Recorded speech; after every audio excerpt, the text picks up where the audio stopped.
और ये देखिए छपरा से खबर आ रही है, खेसारी लाल यादव आरजेडी के उम्मीदवार वो पीछे हैं, पिछड़ते हुए नजर आ रहे हैं। खेसारी लाल यादव भोजपुरी के स्टार हैं। खेसारी लाल यादव आरजेडी से चुनाव लड़ रहे थे, लेकिन अब वो पिछड़ रहे हैं। खेसारी लाल यादव बोले छोड़ दीजिए, मतलब मीडिया से वो बात नहीं करना चाह रहे, बात करना चाह रहे। बिल्कुल। तो बड़े बड़े जो स्टार थे महागठबंधन के, आरजेडी के जो थे, वो सभी हारते हुए नजर आ रहे हैं। एकदम भगदड़ की स्थिति मची हुई नजर आ रही है इस गठबंधन में। आरजेडी के उम्मीदवार 24 सीटों पर आगे हैं और कांग्रेस के उम्मीदवार सिर्फ 2 सीटों पर आगे हैं।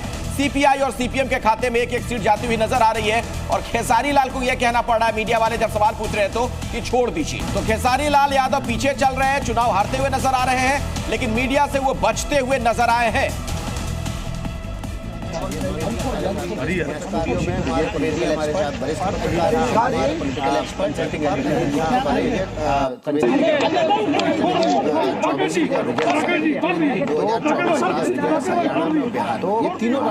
हरियाणा में बिहार, चेहरे के हाव भाव बहुत कुछ बता रहे हैं। और यहाँ पर आप देखिए छपरा से खेसारी लाल यादव पीछे चल रहे हैं। हालांकि मीडिया यहाँ पर कई तीखे सवाल करता हुआ नजर आए, लेकिन प्रत्युष साफ तौर पर कहते नजर आए छोड़ दीजिए।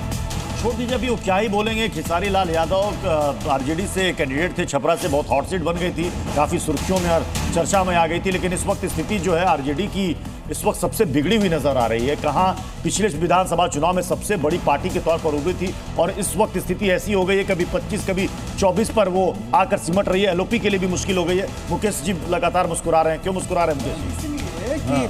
जिनके पास भी ना बोलने का विकल्प है वो थोड़े सुखी हैं। सबसे ज्यादा दिक्कत तो उन प्रवक्ताओं की है जो यहाँ आके कुछ भी एक दी हुई स्क्रिप्ट को बार बार दोहराते हैं और उन्हें भी पता है, वो भी कन्विंस नहीं होंगे, लेकिन उन्हें डिफेंड करना है उन कांग्रेस के प्रवक्ताओं की। और जो महागठबंधन, मुझे तो अब महागठबंधन में महा जैसा कुछ रहेगा ही नहीं, जब 0-0 पार्टी रहेंगी, एक है। अच्छा, ये वीआईपी मैं देख रहा था, वही मैं कहने वाला था, बड़ा जबरदस्त है। सबसे दिलचस्प वीआईपी है, डेप्यूटी। मगर इस बात को समझने की जरूरत है, वो जिस कम्युनिटी को रिप्रेजेंट करते हैं वहां पे आपको नेताओं का काम यही है कि आपको बताना कि आप ही वीआईपी हो। अब तक जो हुआ है, नहीं, इसको गंभीरता से, इसको वो राजनीतिक पार्टी उस सोच पे चलती है कि सब, और वो जरूरी भी है, वो समाज के ऐसे गठबंधन के लिए नहीं बोल सकते।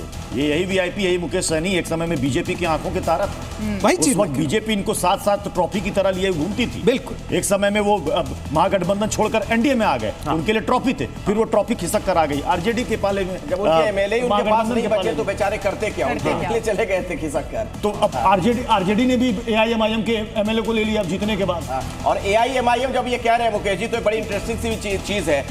2 पर कांग्रेस आगे है, राष्ट्रीय पार्टी, सोचिए आप। और ओवैसी की पार्टी के 6 उम्मीदवार आगे चल रहे हैं प्रत्याशी। और उसमें एक और तथ्य जोड़ लीजिए कि वो अकेली लड़ रही है, वो तेज प्रताप यादव जैसी छोटी मोटी पार्टियों का एक अलायंस, मगर उसका कोई मतलब नहीं है। अकेला मानिए, एआईएमआईएम अकेली लड़ रही है और ऐसी जगह पे लड़ रही है जहां पे लंबे समय से बिना सत्ता में रहते हुए भी आरजेडी का मुस्लिम कम्युनिटी सपोर्ट करती रही है।